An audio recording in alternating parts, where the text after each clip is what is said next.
अस्सलाम वालेकुम दोस्तों, मैं हूं शाहिद खान और आपको वेलकम करता हूं अपने यूट्यूब चैनल एग्रोटॉक्स में।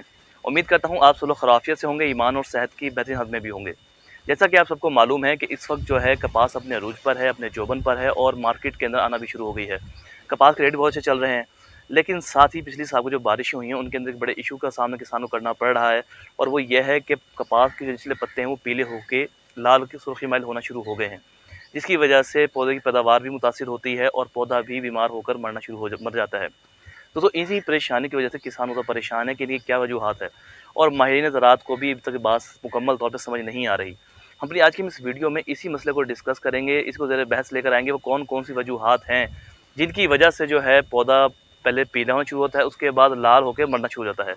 शुरू करते हैं अपनी आज की वीडियो। बात करेंगे सबसे पहले जो हमें नज़र में सबसे पहली वजह होती है कपास के पत्तों के मुरझाव की, इस तरह रेडिश होने की, वो क्या वजह है।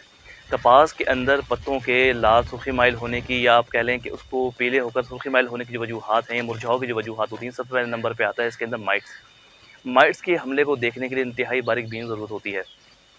माइट्स का हमला होने की सूरत के अंदर पौधे के जो पत्ते होते हैं उन पर पहले पीले रंग के धब्बे ज़ाहिर होना शुरू होते हैं, उसके बाद सुर्खी माइल होकर होना शुरू हो जाते हैं और पौधा आहिस्ता मुरझाना शुरू हो जाता है। और लेकिन इसका सबसे बड़ी वजह यह है कि ये होता खुश्क मौसम के अंदर है। अगर आप खुश्क मौसम के अंदर अलामात देखें तो आप समझ सकते हैं कि ये माइट्स का अटैक भी है। इसके बाद दोस्तों, इसकी जब आप इस तरह माइट्स का अटैक हो तो उस सूरत हाल में आपने इसका तदारुक कैसे करना है, तो इसके लिए बायर कंपनी की बड़ी अच्छी प्रोडक्ट है ओब्रॉन, आप वो यूज़ कर सकते हैं। इसके अलावा किसी अच्छी कंपनी का क्लोरफीना पायर, या फिर आप एबामेक्टिन जहर भी इस्तेमाल कर सकते हैं, जो भी माइट्स के ऊपर अच्छे रिजल्ट देता है। जो दूसरी वजह है वो मिज़र में होती है नाइट्रोजन, फास्फोरस, पोटाशियम की NPK। इनकी कमी होने की सूरत के अंदर भी पौधे के अंदर जो सुर्ख रंग का मादा कुदरती तौर पर पाया जाता है, जिसे एंथोसाइनिन कहते हैं, उसकी मिकदार बढ़ जाती है और क्लोरोफिल की मिकदार घट जाती है, कम हो जाती है। क्योंकि आप जानते हैं कि तीनों ही जो न्यूट्रेंट हैं ये पौधे के अंदर सब्ज़ मादा बनाने में अहम किरदार अदा करते हैं। और इनकी कमी होने की सूरत के अंदर जो कुदरती तौर पर एंथोसाइनिन नामी मादा पौधे के अंदर पाया जाता है वो बढ़ना शुरू हो जाता है और क्लोरोफिल कम हो जाती है। इसकी कमी होने की सूरत में आपको ये देखना होता है कि पौधे के अंदर नाइट्रोजन की कमी है या फास्फोरस पोटाश की कमी है। उसको आप कैसे जज करेंगे? अगर पौधे के निचले पत्ते पीले होकर जो हैं क्या नाम है अपना पीले होकर रेडिश होना शुरू हो गए हैं, सुर्खी मैल होना शुरू हो गए हैं, तो उस वक्त में आप समझ सकते हैं कि पौधे के ऊपर जो है नाइट्रोजन की कमी है। अगर आप देखते हैं कि पौधे के बाहर के हिस्से सुर्खी माइल होना शुरू हो गए हैं और क्या नाम है वो सुर्खी माइल दरमियान में बढ़ता जाता हुआ पूरा पत्ता ही सुर्ख हो गया है, तो यही जो है फास्फोरस और उसके अंदर पोटाश की कमी को भी ज़ाहिर करेगा।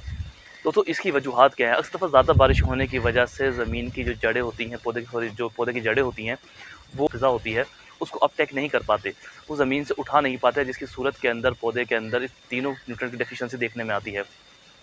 इसके दो तरीक़ार होते हैं कि आप पौधे के ऊपर जो है अच्छा एक फास्फोरस का उसका स्प्रे कर सकते हैं, NPK का, अच्छे ब्रांड का लेकर, या खुद भी घर पे NPK बना के स्प्रे कर सकते हैं। मैंने एक वीडियो में इसके ऊपर पूरा बताया कि आप किस तरह से 4 से 5 तरीके बताएं कि आप खुद आप NPK बना सकते हैं। वो इसी प्लेलिस्ट में आपको वीडियो मिल जाएगी, नीचे लिंक में मैं इसको शेयर भी कर दूँगा। इसके अलावा दोस्तों, अगर आपके ज़मीन के अंदर अगर आप देखते हैं कि नाइट्रोजन की कमी है, तो वहाँ पर आप बारिश के बाद तर-बत्तर के अंदर आप उसके अंदर कहीं गवारा फ्लड कर सकते हैं, छटा केरा कर सकते हैं, या फिर यूरिया को भी आप खेलों के अंदर केरा कर सकते हैं, उससे भी ये नाइट्रोजन की कमी पूरी कर सकते हैं। और ये सूरत हाल आप अगर फास्फोरस डेफिशिएंसी में देखते हैं तो उसकी जगह पे आप अपना नाइट्रोफास जिसको आप केरा करवा दें, रिजल्ट आपको बड़े अच्छे मिलेंगे। इस कमी को दूर किया जा सकता है। इसके बाद दोस्तों बात करते हैं तीसरी के ऊपर। तो बात करेंगे यहाँ पर तीसरी अहम वजह की, कि पौधों में इस तरह स्ट्रेस आने की तीसरी कौन सी वजह है। तीसरी जो वजूहत में शामिल है वो है बायोटिक स्ट्रेस, यानी कि एटमॉस्फेयर बायोटिक स्ट्रेस, माहौलियाती दबाव। माहौली दबाव क्या चीज़ होती है, इस पर बात कर लेते हैं।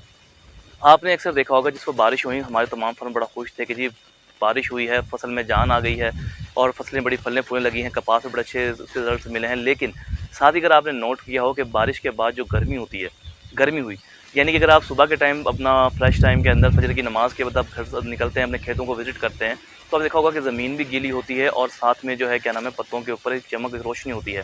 लेकिन अगर आप यही उसी दिन सेकंड टाइम के अंदर, दोपहर के टाइम के अंदर, या आप शाम के टाइम में अपने खेतों को विज़िट करते हैं, तो आपको देखेंगे कि ज़मीन खुश्क भी हो चुकी होती है और शदीद किस्म की जो है अंदर आपको हस्त महसूस होगी, हत्ता कि आप अपने खेत में चल भी नहीं पाएंगे। दोस्तों, इस सूरत हाल के अंदर सुबह गर्मी यानी कि शाम को सर्दी की सूरत के अंदर पौधों के ऊपर स्ट्रेस आ जाता है, और इस सूरत हाल के अंदर पौधा ज़मीन से जो है NPK, नाइट्रोजन, फास्फोरस, पोटाश को अपटेक नहीं कर पाता, खुराक नहीं ले पाता, जिसकी वजह से मैंने आपको पहले बताया कि उसमें जो है एक अपना क्लोरोफिल की कमी हो जाती है और जिसके कुदरती सुर्ख मादा होता है उसकी मिकदार बढ़ना शुरू हो जाती है। इस सूरत हाल में वही वैराइटीज़ ज़्यादा कामयाब होती हैं जिनके अंदर इस स्ट्रेस को बर्दाश्त की सलाहियत होती है, जैसे कि SS32,